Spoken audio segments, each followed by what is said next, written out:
Well, there goes the perfect season. Time to shut it down. This is the Roundup.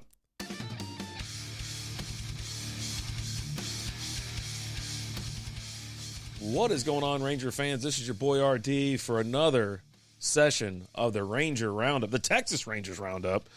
Well, fun little weekend. We had opening day. The players got their rings. All was just beautiful. And then, we get to Sunday, and boy, does that bullpen just keep you on your toes. My feet are sweating just thinking about the bullpen. But it is what it is. Let's go ahead and take a look at what happened through the weekend and what can we expect throughout this week.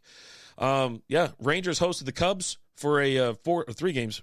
Oh, my God, I'm already messing up. 3 games. Thursday, Saturday, and Sunday. It always throws me off, and it doesn't happen very often, that they take off a Friday. I can't remember in the past when, and now, of course, my memory sucks, but usually when they start on Thursday, that means they're going to have a 4-game series. They don't take off Friday, but opening night, Thursday, and then, like I said, Saturday and Sunday kind of threw me for a loop. But an opening night, if it wasn't wild enough, they let the banner loose.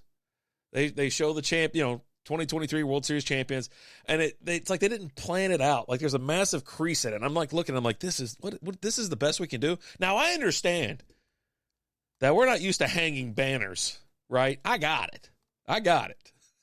But they got to figure it out. It looked better on Saturday. Let's just say they fixed it by Saturday. But all in all, it was a great evening game. I can't remember the last time I was not a part of this game at all, any way, shape, or form, but in a night opener, right? Every time you've been to a Ranger home opener, it's always been like 12 o'clock, 1 o'clock, 2 o'clock, 3 o'clock, like that. That's pretty much 3 o'clock, 3:30 has been the latest that I can remember, and I think that was against the Red Sox about 10 years ago. Anyway, but it was a fun game. Rangers take care of business, get the dub, but not before some controversy.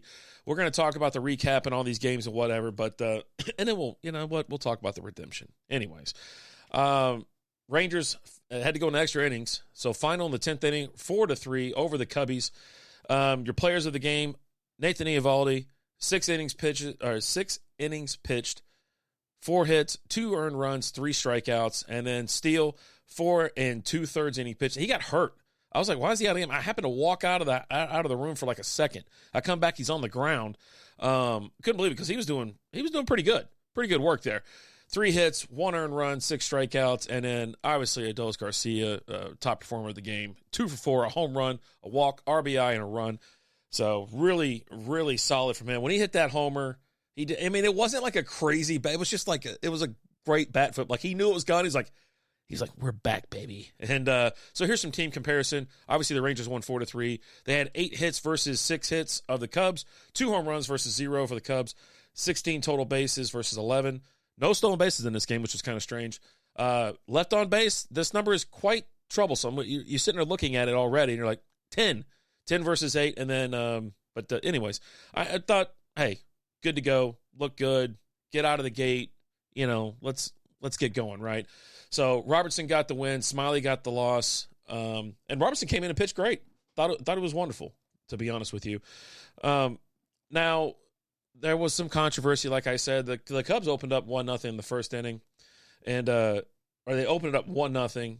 Rangers tied, countered. Then the Cubs score 1 in the 6th. Rangers counter, score 1. And then Cubs score 1 in the 9th. And be honest with you, we need to bring in some extra replay. If it was a low pitch, it was a very, very faint foul tip, but you could see that it kind of just squirted away. But I'm sure the umpire had a tough time looking at it because the bat and the ball, I swear to God, was like 2 inches off the ground. But it got away from Heim. And instead of Heim going and collect the ball and complain and, sell his case or talk to the umpire, he lets the ball just squirt halfway. It's almost it's heading towards the dugout. And heads up base running and heads up third base coaching, they send the runner home. Cubs, they didn't hesitate. Like, go. He's not there. He doesn't have the ball. They have not said dead ball. Heim's looking at the umpire going, hey, that's a foul ball. And he's shaking his head no. And then by the time Heim gets over there to get the ball to throw it, it's just rough. It's you know what? It was a scoring play, and I feel like, you can't go back and review every single foul tip or whatever, but on a scoring play, just like they do in the NFL, things like that, why can't we just take a quick peek? Especially if a player's saying, hey, that hit the bat, and he's like, no, it didn't. And I'm like, it gets me all wound up. So anyways, Cubs jump up to 3-2 on the Rangers, and then, it's like, oh, here we go, opening night. What the hell's going on? Jankowski comes up and just hits a bomb. As soon as you hit it, it's going to be like, yes! You couldn't believe it. I was so jacked. I was so excited. And so ties it up. And then they had a chance to win the game in the ninth. They had runners on. You're sitting there looking at it, and you're like, what is going on here? Why can't we just secure this win? But you're like, all right, we'll go an extra inning. But who knows what the Cubs are going to do? And, yeah, absolutely, unbelievable. Anyhow, the Cubs get blanked in the 10th. They get out of a sticky situation. And then redemption for Heim in the 10th. He slaps one. Just ropes one to right field, which was great. I'm glad, it didn't come back and bite them in the ass. But, this is like seriously something just to look ahead. And maybe, this will be the year that MLB will implement something, just a little extra measure in the replay. We're not slowing the game down. This is for a run. And it's in the ninth inning. Like, let's get some, let's take another look at it. If a player's sitting there like it hit the bat, it's a foul ball. Anyway, I'm going to stop talking about it. They got the win. So then they got Friday night off to go party, and I guess, I don't know, want to do whatever they want to do, right? Show up at the ballpark on Saturday, again hosting the Cubs. They get their rings. They're gorgeous. Huge, not too huge, not too gaudy either. And you know what? I specifically took a screenshot of it because I was going to talk about it. And luckily I have my phone right here. All right, so you got to look at these things. If you don't know, go on Twitter and check them out. I shared them to the page at TX Ranger Roundup Pod. Now, there's 2.33 carats. This represents the 233 home runs hit during the regular season. Very cool. And then you have a 3-millimeter diamond, which represents the Rangers' first World Series championship and their third league championship. Very cool. On the inside, it's engraved and whatnot. It's postseason series results, and then it has the clubhouse motto. So very, very cool. You have the record there, like the post-series series results, obviously. 4-3 Houston, and then 3-0. But, Texas as one. Very nice, very cool ring. I didn't think it was, like, overly crazy looking, but it is big. Like, could they size these things? Let's start sizing them down a little bit, but I don't think that'll ever happen. Very cool. Check them out. And so anyways, this game, hot out of the gate.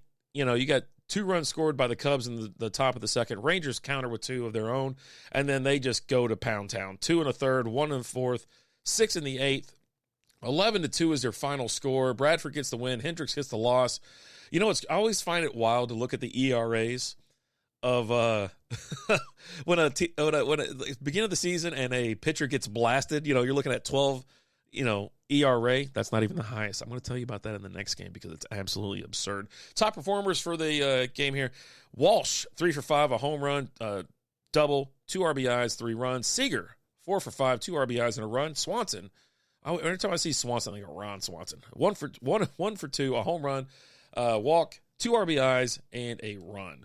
Now, team comparisons, obviously the Rangers scored 11 and the Cubs scored 2. 16 hits for the Rangers versus the 5 for the Cubbies. 3 home runs versus 1 for the Cubs.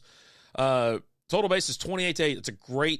That's a great number for like when you're researching data and looking at a team that's really good at hitting, getting guys on. And as I get to another stat, you're gonna see something. Stolen bases 1. They finally broke the broke the seal, so we got a stolen base. Cubs didn't steal once, or not successfully, that is. And then left on base 8 compared to their 2. And I'm telling you, this number is going to frighten me as the season goes on. I talked about it last year, and that those big numbers on the left on base, you can't leave ducks on the pond like that. You just can't do it. For the box scores, Bradford got the win. Hendricks got the loss. And I didn't, you know what? I'm not going to go through all these because, we're going to talk stats on the main page. We'll get to it, all right? Now, the Sunday game just had a different tone to it, all right? It just did. Started off crazy. The Cubs score with 3 in the first. Rangers put up 2 in the bottom of the second. Not bad. And then Cubs put up 2 in the fourth. Rangers counter with 3. We're all knotted up here, right? 5 apiece. Here we go. And get all the way down to the 9th. And boom, bullpen. Bullpen scares the hell out of me. It always has, and it continues the same trend.